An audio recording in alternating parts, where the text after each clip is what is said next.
In the waning days of November 2010, the abrupt vanishing of a young girl sent ripples of shock through the close-knit enclave of Brembate di Sopra, a quaint town nestled on the fringes of the majestic Alps in northern Italy.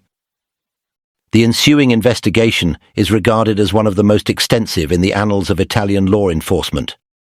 This is the poignant narrative of Yara Gambirazio, a harrowing saga that captivated an entire nation.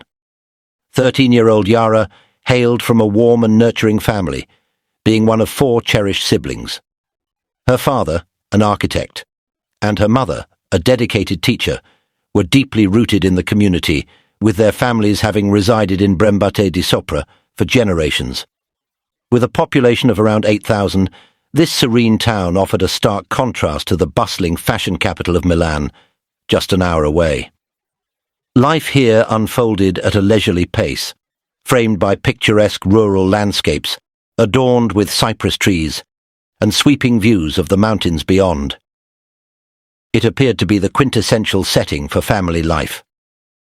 On the evening of Friday, November 26, 2010, Yara bid farewell to her family and embarked on her familiar journey to the local gym, where she practiced gymnastics. Departing at 5:15 p.m., she set off on the brief stroll of a few hundred meters, a routine she had followed countless times before. Her intention was to deliver a stereo to her instructor, with plans to return home shortly thereafter. However, as 2 hours slipped by without a word from Yara, her parents' anxiety began to mount. Her mother attempted to reach her by phone, but the call went directly to voicemail. By 7:30 p.m., with no sign of their daughter, Yara's father made the decision to contact the police. The call was directed to Letizia Ruggeri, the magistrate on duty in the nearby city of Bergamo. The seasoned magistrate acted swiftly, mobilizing authorities to commence the search for the missing 13-year-old. In retracing her last known movements, investigators confirmed that Yara had indeed arrived at the gym that day, where she had a brief encounter with her instructor. A brief training session had been conducted in anticipation of an imminent competition before Yara departed, embarking on her journey home. The last known communication from Yara occurred at 6:44 p.m, when she sent a message to her dear friend Martina, suggesting they meet up early the following weekend prior to the gymnastics event. Several witnesses reported seeing Yara engaged in conversation with 2 men near a striking red vehicle, though this sighting remained unverified, as their certainty regarding her identity was shaky. Tracker dogs were summoned to the gym to trace Yara's path homeward. However, they led their handlers in an unexpected direction towards Mapello, a quaint commune situated less than 10 minutes from Brembate di Sopra. Phone records confirmed that Yara's device was in Mapello at 6:49 that evening. As is customary in cases of missing persons, authorities conducted thorough interviews with the Gambirazio family, effectively ruling them out as suspects. Mora and Fulvio were members of their community, and Yara was cherished by them and her 3 siblings. In their pursuit of leads, authorities wiretapped hundreds of cell phones belonging to potential suspects and mobilized a team to trace approximately 15,000 devices that had traversed Mapello on November 26th. This investigation culminated in the identification of their primary suspect, a Moroccan individual named Mohammed Fikri. Eavesdropped conversations revealed Fikri imploring divine forgiveness while alluding to a lack of responsibility for Yara's fate. At the time of her disappearance, Fikri was employed at a construction site in Mapello. By the time investigators connected him to the case, he had already departed, boarding a vessel bound for Tangier, a city in northwestern Morocco.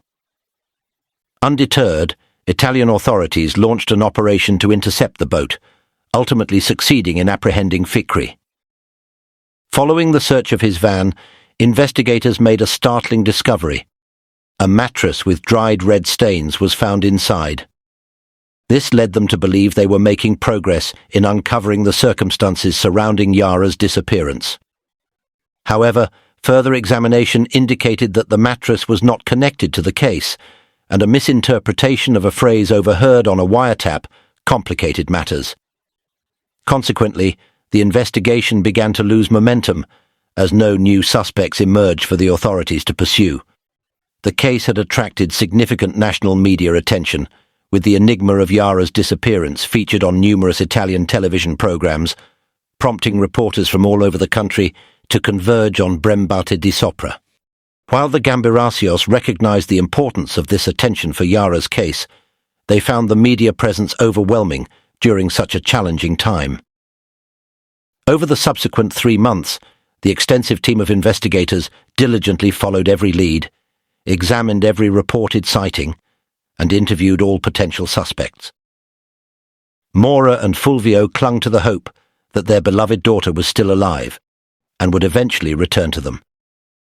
Tragically, that hope was shattered on February 26, 2011, 3 months after her last sighting. Ilario Scotti was flying his model airplane in a location 6 miles south of Brembate di Sopra, deliberately choosing a secluded area over scrubland to test his new aircraft. After encountering some difficulties, he landed the plane in a dense patch of vegetation.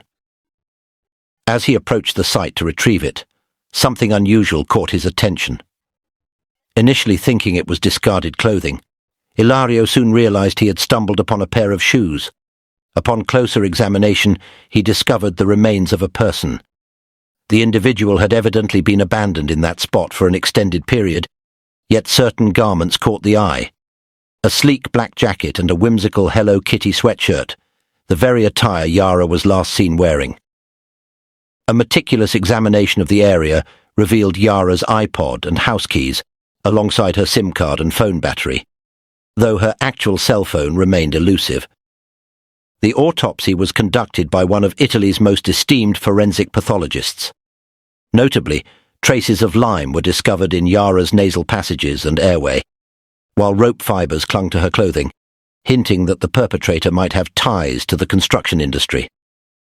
Yara's body bore numerous lacerations inflicted by a sharp instrument. The most heartbreaking revelation was that her demise resulted from exposure rather than her injuries. 2 DNA samples were collected from the scene, one from Yara's gloves and another from her phone battery. When these were compared against the national database, neither individual was previously recorded. All evidence, including Yara's clothing, was sent for further analysis. This led to the discovery of a third DNA profile on Yara's underwear 2 months later. Authorities surmised that a struggle had occurred, resulting in the assailant injuring himself and leaving behind his DNA. The suspect was named Ignoto 1, translating to Unknown One. The next step was to identify the owner of this DNA. Investigators mandated DNA samples from all individuals close to Yara, encompassing family, friends, and local residents who frequented her usual spaces. Concurrently, other officers meticulously cross-referenced phone records of devices that had traversed Brembate di Sopra and the vicinity where Yara's body was found. Upon identifying a number, the owner was located and requested to submit their DNA. This was far from the glamorous portrayal of police work. It entailed countless hours poring over data, striving to match faces to the numbers. Each new sample required several hours for thorough analysis and profiling, with numerous geneticists from across Italy dedicating their time to ensure meticulous logging. The quest for Yara, alongside the relentless pursuit of her assailant, has been recorded as one of the most extensive and costly manhunts in Italy's storied past. Yara was finally laid to rest in late May 2011. In the ensuing months after her body was discovered, thousands of DNA samples were meticulously examined, yet no match was found for Ignoto 1. Letizia Ruggeri opted to explore a different avenue. She understood that many offenders often dispose of their victims in locales they know well. Close to where Yara's body was located, a nightclub thrived. Aware that it was a long shot, Letizia instructed officers to collect DNA samples from patrons outside the club during bustling Friday and Saturday nights. This is where Damiano Guerinoni emerged in the investigation. A regular at the nightclub, his DNA profile closely matched that of Ignoto 1. However, he possessed a strong alibi, having been in South America when Yara was last seen. Nevertheless, the authorities remained undeterred by this lead, with geneticists convinced that Ignoto 1 was a relative of Damiano Gerinoni. Every member of the Gerinoni family was scrutinized, leading to a startling connection to the Gambirasios. Damiano's mother, Aurora, had served as a domestic helper for the Gambirasio family for a decade. Residing near Yara's home, she visited twice weekly, fostering a close bond with Yara during her upbringing. Aurora always kept a watchful eye on Yara, ensuring she stayed out of trouble. Yara delighted in showcasing her latest gymnastics feats to Aurora. Even after her tenure with the family ended, Aurora maintained a warm relationship with the family. Thus, it was with profound shock that she found herself at the heart of the investigation. "It was the worst thing that could happen to me," Aurora later revealed. Both Aurora and her son Damiano underwent thorough questioning. They were kept under surveillance and were closely monitored. After months of searching for any link between them and the events surrounding Yara, Letizia ultimately came to terms with the realization that this was merely a tragic coincidence. As the one-year anniversary of Yara's death approached, the pressure on law enforcement to identify and apprehend the individual responsible was intensifying. Various politicians began to criticize Letizia, casting doubt on her abilities as a magistrate, despite her having conducted a meticulous investigation from the outset. Nevertheless, she remained focused on the task at hand, honing in on the only promising lead available, Damiano's DNA profile. The team dedicated themselves to constructing a comprehensive family tree for Damiano, resulting in the cataloguing of hundreds of names. They traced relatives back to 1815, ultimately creating an extensive family tree. This investigation led them to the quiet village of Gorno, where the same families had resided for generations, including the Gerinonis. Damiano's uncle, Giuseppe, had passed away in 1999, and investigators sought to obtain a DNA sample from him. In September 2011, they visited his widow, Laura, who provided 2 stamps that her late husband had licked. The analysis indicated that unknown 1 was likely the son of Giuseppe, making him Damiano's first cousin. Giuseppe had worked as a bus driver and was known for his accordion skills, often performing at local festivals in Gorno. He and Laura had 3 children together, 2 sons and a daughter. However, when their DNA was compared to that of unknown 1, none matched perfectly. Given that neither son had children, the most plausible conclusion was that Giuseppe had another son, one not born to Laura, whose existence remained unknown. Letizia referred to this situation as an investigation within an investigation. The challenge of locating Giuseppe's illegitimate son was significant. Investigators, delving into Giuseppe's personal history, discovered that he had a long-standing tradition of visiting a resort named Salis Terme every May since the early 1960s, a practice he maintained without his wife, Laura. During the spring months of 2012, investigators meticulously examined the records from Salis Terme, seeking women whose stays coincided with Giuseppe's visits. Unfortunately, this endeavor yielded no results, nor did their searches through orphanage records and women's shelters. They ultimately surmised that the woman they were seeking was likely married, as divorce had been prohibited in Italy until 1970. Thus, even if she had engaged in an affair with Giuseppe, she would have remained married during that period. Yara's parents enlisted the help of freelance geneticist Giorgio Portera to clarify the investigation's findings in simpler terms. After his review, Giorgio advocated for the exhumation of Giuseppe's body to conduct a comprehensive DNA analysis. The DNA obtained from the stamp could only provide a partial comparison to unknown 1's DNA sequence. On March 7, 2013, their request was fulfilled, and Giuseppe's body was exhumed, confirming beyond any doubt that he was indeed the father of unknown 1. This revelation indicated that there was a son linked to Yara's tragic fate. The authorities chose to keep most details confidential, much to the media's dismay, as they sought a compelling story. Gradually, speculation began to circulate regarding Giuseppe's illegitimate son, who was suspected of being involved in Yara's death. As various journalists launched their own inquiries, numerous affairs and family secrets came to light, creating a narrative reminiscent of a soap opera in the small towns. However, a significant breakthrough was imminent. Marshal Giovanni Moccherino collaborated closely with Letizia in their office, and he was known for his affable nature, albeit with a self-admitted stubborn streak. Yara's case had haunted him for countless sleepless nights, and for 4 relentless years he dedicated himself to the pursuit of justice for the man behind the tragedy.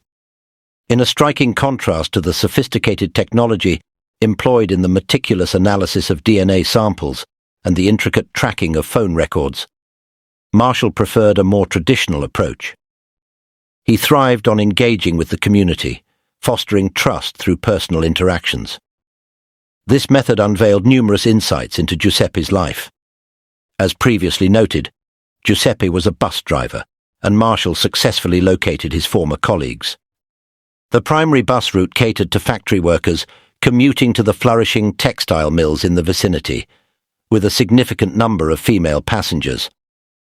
The drivers often described Giuseppe as a charming ladies' man. As Marshall delved deeper into Giuseppe's world, a name surfaced: Esther Arsuffi. Born and raised in Ponteselva, where Giuseppe had resided since the early 1960s, Esther lived in close proximity to him. At the tender age of 19, she married and relocated to a nearby village, where she worked at a textile mill, taking the bus daily to her job. It was during these commutes that Esther encountered Giuseppe. Her husband, a frail man reliant on a cane, often accompanied her. Yet it was on Giuseppe's bus that Esther found herself falling in love. Did the investigators finally uncover the elusive link? Letizia and her team meticulously scoured their database to ascertain whether Esther's information was recorded. They discovered that a sample had been collected from her in 2012, but due to a laboratory oversight, it had not been properly registered in the system. When the time came to compare Esther's DNA with that of Unknown One, the results were unequivocal. Unknown One was none other than Esther's son. Had her sample been accurately documented from the outset, this revelation might have emerged 2 years prior. Esther and her husband returned to Ponteselva in 1970, where they welcomed twins that same year, a boy and a girl. The boy was named Massimo. By 2014, Massimo Bossetti was a 44-year-old man, happily married with children of his own. The family resided in Mapello, the same location where Yara's cell phone had last registered a signal. With Letizia now having a name, she promptly set out to locate Bossetti and obtain a DNA sample for comparison with Unknown One. This would serve as the crucial final piece of the puzzle. If his DNA matched that found on Yara's body, they would have identified their suspect. However, directly requesting a sample from Bossetti could arouse suspicion, so a strategic plan was devised. Initially, they needed to track him down. Over several days, Bossetti was monitored, revealing that he maintained a consistent daily routine.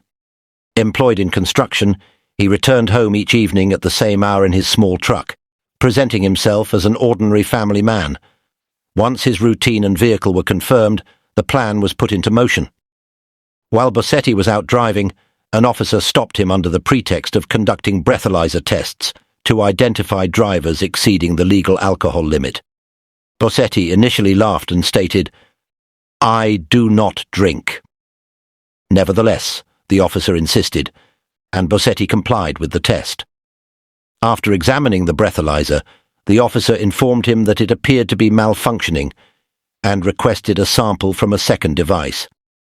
This confirmed that Bossetti had not consumed alcohol that day, allowing him to leave.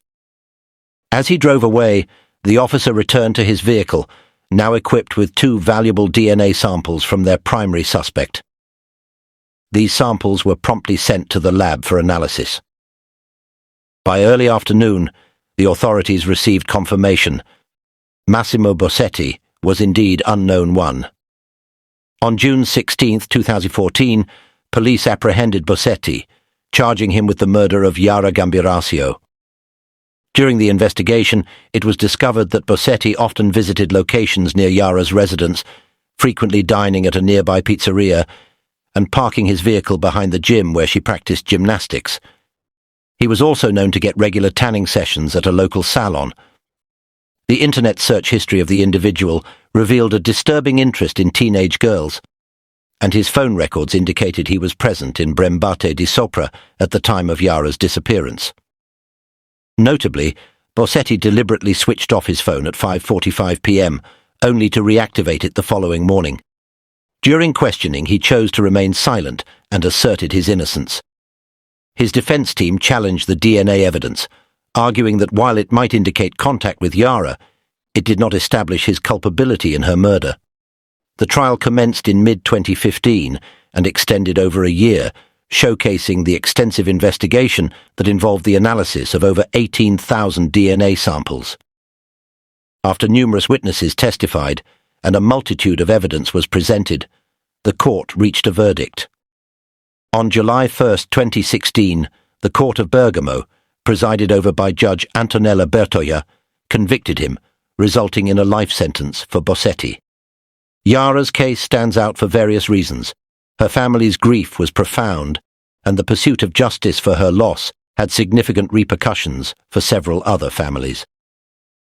Giuseppe's widow faced the painful reality of her husband's infidelity, discovering that his son was implicated in this heinous act. Additionally, Bossetti's mother and sister must grapple with the consequences of his actions, alongside other scandals that emerged during the investigation. Ultimately, the most heartbreaking aspect remains the tragic loss of Yara Gambirasio, a vibrant young girl. The exact circumstances of that fateful night remain unclear. On the seemingly unremarkable day of May 24, 1985, the Hillsborough County Sheriff's Office received an alarming call from vigilant residents regarding the discovery of an unidentified man's remains in a desolate lot in Gibsonton, Florida. At first glance, it seemed the man had fallen victim to the harshness of nature. Who was this individual, and what circumstances led him to such a tragic fate? It would take an agonizing 39 years for the identity of this soul to be unveiled. Upon further examination, deputies at the scene observed a significant wound on the man's head. After securing the area, they conducted a thorough search, uncovering various articles of clothing and personal effects. Yet nothing was found that could assist in identifying him, nor was any weapon located nearby. With scant evidence to pursue, the body was transported to the county morgue for a detailed investigation. The autopsy revealed that the man was likely between 40 and 60 years of age. The coroner determined that the head wound was inflicted by a gunshot, likely self-inflicted, exacerbated by exposure to the elements. It was concluded that he had been deceased for several weeks. Unfortunately, no fingerprints could be obtained due to the condition of the skin. The coroner's report detailed the items discovered alongside the remains: a leather jacket, a Western-style long-sleeve shirt, green or brown trousers, a white t-shirt and white jockey shorts. Additional belongings included red ankle boots, a toiletry bag, eyeglasses, and a pack of Merit cigarettes. The coroner also remarked that the man's appearance indicated he may have experienced homelessness for an extended period, as evidenced by the significant wear on his clothing and possessions. A forensic composite, along with the coroner's findings, was made public in hopes of sparking leads and refreshing the memories of those who might have encountered him before his untimely end. Regrettably, no new information emerged at the sheriff's office. Following the unsuccessful attempt, deputies meticulously uploaded the case particulars, including the composite sketch, to the National Missing and Unidentified Persons Database. The unidentified individual from Hillsborough County was designated as UP-207. Law enforcement officials diligently combed through missing persons cases throughout Florida, yet no connections were found with their John Doe. Ultimately, after exhausting all avenues, the case grew cold in the early 1990s. From time to time, cold case detectives revisited the archived files, seeking to uncover the identity of the man. It would not be until nearly 4 decades later that they encountered their most promising opportunity to unveil their John Doe's identity. In 2023, the Hillsborough County Sheriff's Office became aware of an innovative DNA testing program capable of linking cold case DNA samples to living relatives across the United States. All that was required was a viable DNA sample from their John Doe. The skeletal remains had been remarkably preserved, prompting the Sheriff's Office to collaborate with Othram Labs in the Woodlands, Texas, to conduct this groundbreaking experiment. The scientists at the lab successfully extracted a viable DNA sample and, through forensic-grade genome sequencing, crafted a detailed DNA profile. Equipped with this profile, Othram scientists employed their genetic genealogy testing program to uncover potential leads to the unidentified man's relatives. This endeavor yielded success, revealing a significant familial connection in Knoxville, Tennessee. In January 2024, a dedicated team of investigators from the Sheriff's Office reached out to the Ray family in Tennessee. After coordinating a meeting, they journeyed to Knoxville to collect DNA samples from the relatives. Subsequent testing confirmed a robust genetic link between the Ray family and their unidentified John Doe. Investigators returned to Knoxville to engage with the family and assemble the remaining pieces of the puzzle. The man was ultimately identified as Charles Allen Ray, born in 1936, who had mysteriously vanished in 1985 at the age of 49. The most recent information regarding Charles indicated that he had journeyed through several states, but beyond that, there was silence. It was widely assumed that his elusive nature stemmed from the absence of a digital presence, a consequence of the nascent technological landscape of the 1980s. The identification of their John Doe enabled the Hillsborough County Sheriff's Office to bring the case to a close, providing a sense of resolution for the man now known as Charles Allen Ray. Sheriff Chad Chronister remarked that the unwavering commitment and diligence of the investigative team, coupled with advancements in forensic science, were pivotal in achieving this long-awaited conclusion.